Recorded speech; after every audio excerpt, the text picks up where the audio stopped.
যে সিঁড়ি ভাঙা অঙ্ক আমরা বলে থাকি সেগুলো কত কম সময়ের মধ্যে আমরা করতে পারি সেগুলো নিয়ে আমরা আলোচনা করব। এই অঙ্কগুলো অনেক কম্পিটিটিভ এক্সাম যেমন রেল, প্রাইমারি ইত্যাদি পরীক্ষাতে এসে থাকে। তো আমরা যদি এমনি অঙ্কের নিয়মে করতে যাই তাহলে একটু সময়টা বেশি লেগে যাবে, যেটা কম্পিটিটিভ এক্সামের জন্য খুবই গুরুত্বপূর্ণ একটা সময়। তো কথা না বাড়িয়ে আজকে এই অঙ্কগুলো কত সহজে ট্রিকের মাধ্যমে আমরা করতে পারি সেটা নিয়ে আলোচনা করব। প্রথম অঙ্কটাতে আমরা দেখছি যে এই যে নিচের যে ভগ্নাংশটা আছে 1/2, এই 1/2কে আমরা এই পরপর লিখে নেব। অর্থাৎ প্রথমে 1, তারপর 2, অর্থাৎ লবটাকে আগে লিখব, হরটাকে পরে লিখব। তারপরে নিয়মটা হলো এইখানে জটার চিহ্ন আছে, অর্থাৎ সেই চিহ্নগুলো আমরা লিখে নেব, অথবা এই সংখ্যাগুলো আমরা লিখে নেব 1 1 1, অথবা চিহ্ন সমেতই আমরা লিখতে পারি। এবার আমরা কি করব, এই সংখ্যার সঙ্গে এই সংখ্যা গুণ করে এটা কি করব, যোগ করব। যেহেতু এখানে প্লাস আছে তাই এই সংখ্যাটার সঙ্গে এই সংখ্যাটা গুণ করে এটা কি করব, যোগ করব। তাহলে 2 কে 2 আর 1 কে 3, এটার সাথে মাল্টিপ্লাই, এটার সাথে যোগ। আবার সেই একই নিয়ম, এটার সঙ্গে এটা মাল্টিপ্লাই, এটা কি হবে, অ্যাড। তাহলে 3 কে 3 আর 2 কত, 5। আবার সেই একই নিয়ম, এটার সঙ্গে এটা মাল্টিপ্লাই, এটা কি হবে, অ্যাড। তাহলে 5 কে 5 আর 3 কত, 8। তাহলে আমাদের এই কাজটা শেষ হয়ে গেল। এইবার আমরা অ্যান্সারটা কত হবে, এইখানে যেটা থাকবে এইটা হবে লবে আর আগেরটা হবে হরে। তাহলে আমি এই অঙ্কের অ্যান্সারটা তৈরি করে নিতে পারবো। আশা করি বোঝা গেছে। তো সেকেন্ড অঙ্কটা এবার আমরা দেখব যে একইভাবে আমরা ওই একই ট্রিকে কত কম সময়ের মধ্যে আমরা এই পরের অঙ্কটা আমরা করতে পারি। তো এইখানে যে ভগ্নাংশটা আছে সেটা কত, 1/3। তাহলে বলেছিলাম যেটা লবে থাকবে সেটা আগে, যেটা হরে থাকবে সেটা পরে। আর এইখানে যতগুলো সংখ্যা থাকবে সেগুলো চিহ্ন সমেত আমরা লিখে নেব। তাহলে +3 +3 +1 +1। তাহলে আগের নিয়মে আমরা কি করব, এটার সঙ্গে এটা মাল্টিপ্লাই করব আর এটা করব যোগ করব। তাহলে 3 থেকে 9 আর 1 কে 10। আবার একই পরেরটা 3 × 10 = 30 আর 3 × 33। আবার একই 33 × 1 33 + 10 43। আবার একইভাবে কত হবে, 43 × 1 + 33, তার মানে কত হলো, 76। তাহলে অ্যান্সার লেখার সময় বলেছিলাম যে এইটা লবে বসবে এবং এটা হরে। তাহলে আমার অ্যান্সারটা দাঁড়াবে কত, 76/43। তাহলে আমরা অ্যান্সারটা তৈরি করে নিতে পারলাম। তৃতীয় নম্বর অঙ্কটা দেখা যাক। এইবার আমাদের যে অঙ্কটা আছে, আগেরগুলো সবগুলো কি ছিল, প্লাস, এবং এইটা কি আছে, কিন্তু মাইনাস আছে। তাহলে যদি মাইনাস থাকে তাহলে আমরা কি করব, যে চিহ্ন সমেত নিয়ে নেব 1, আর পরে যেটা নিব সেটা কত, -2। 1 -2 লেখার পর এইখানে যে সংখ্যাগুলো আছে 2 +2 +2, এগুলো আমরা চিহ্নের সাহায্যে লিখে নেব। তাহলে +2 কবার আছে, 1 বার 2 বার 3 বার, +2 +2।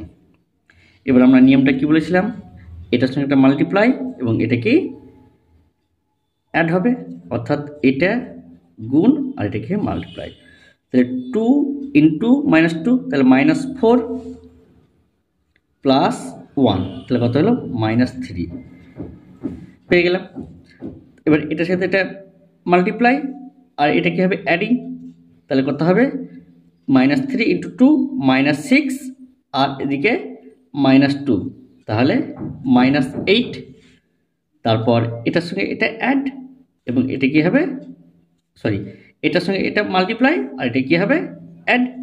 তাহলে কত হবে -16 -3, তাহলে অ্যাড করলে কত হবে -19। তাহলে আমরা পেয়ে গেলাম। তাহলে কত হলো -19/-8, তাহলে মাইনাস কেটে হলো, তাহলে কত হলো 19/8। তাহলে এটারও আমরা অ্যান্সার করতে পারলাম।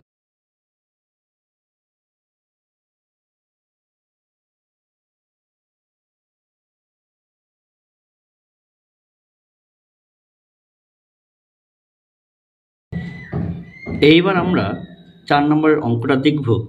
আগের অঙ্কগুলো দেখেছিলাম সবগুলোই প্লাস ছিল, এইবার যে অঙ্কটাতে দেখছি এইখানে সবগুলোই মাইনাস আছে। তো আগের নিয়মেই আমরা অঙ্কটা করব, তার আগে আমরা লিখে নেব যেভাবে বলেছিলাম যে 3/11 যে ভগ্নাংশটা আছে 3টা আগে এবং 11টা কোথায় পরে বসবে, তারপর যটা 1 আছে তটা লিখে নেব। এইখানে দেখো আগে আমরা প্লাস ছিল বলে সবগুলি প্লাস করতাম, এবার এগুলো কি সবগুলো কিন্তু মাইনাস আছে। তো আমরা কি করব, আমরা আগের নিয়মই ইউজ করব। আগে কি করতাম, এটার সঙ্গে এটা মাল্টিপ্লাই করতাম এবং এটা কি করতাম অ্যাড করতাম। এবার এগুলো যেহেতু সবগুলোই মাইনাস, তা আমরা কি করবো এবার সবগুলো মাইনাস করব। তাহলে 11কে 11, তার থেকে 3 বাদ, তার মানে 8। এবার কি হবে 8 থেকে 8 থেকে কিন্তু -11 বাদ, তুমি 8 থেকে -11 বাদ দিলে কত হয় -3। তাহলে আমরা এখানে কত বসাবো -3। তাহলে -3 আর -8, তাহলে -3 -8, তাহলে কত হবে -11। এবার এটার সঙ্গে এটা, তাহলে -11 -3, তাহলে -11 এই মাইনাসে মাইনাসে কত +3, তাহলে কত দাঁড়ালো -8। তাহলে এটা কত হলো -8। তাহলে আমরা অ্যান্সারটা কি বলেছিলাম যে এটা লবে হবে এবং এটা হরে, তাহলে ইকুয়াল টু -8/-11, তাহলে মাইনাস মাইনাস কেটে গেল, তাহলে কত হলো 8/11 তার অ্যান্সার। এরপরে যে পরের অঙ্কটা সেটা এক জায়গায় প্লাস আছে এবং আরেক জায়গায় কি আছে মাইনাস আছে। তাহলে আমরা এর আগের অঙ্কটা কি দেখলাম, যখন এগুলো সবগুলোই প্লাস ছিল তখন কি করতাম আমরা সবগুলোই প্লাস করে দিতাম।